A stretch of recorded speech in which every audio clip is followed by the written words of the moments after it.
C'est au bord des terrains universitaires que le cheerleading est né. Sport culte aux États-Unis, il peine à s'installer durablement en France.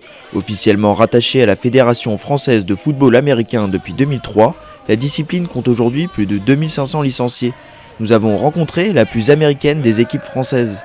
Donc nous, notre club s'appelle Paris Cheerleader, notre équipe s'appelle les Royals et on évolue en compétition. Le cheerleading pour moi c'est avant tout un sport, c'est même un sport qui est très complet puisqu'il regroupe différentes disciplines, à savoir les sauts, la gymnastique au sol, aussi appelée le tumbling, les portées, les pyramides et la danse. Et donc on va dire que la danse est la partie la plus artistique du sport qu'est le cheerleading.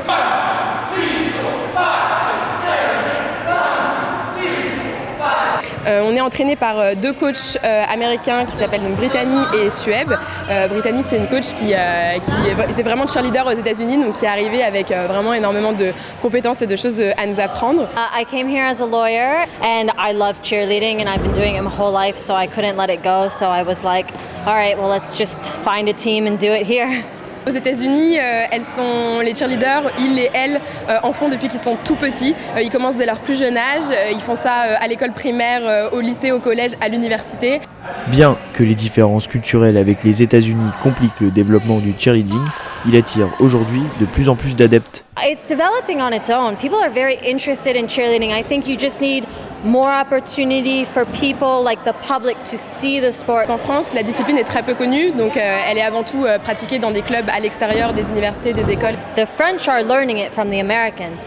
I think we need more opportunities for people who know the sport, coaches, to go around and teach the coaches in France. Pour accroître le développement du cheerleading en France, déjà la médiatisation, effectivement.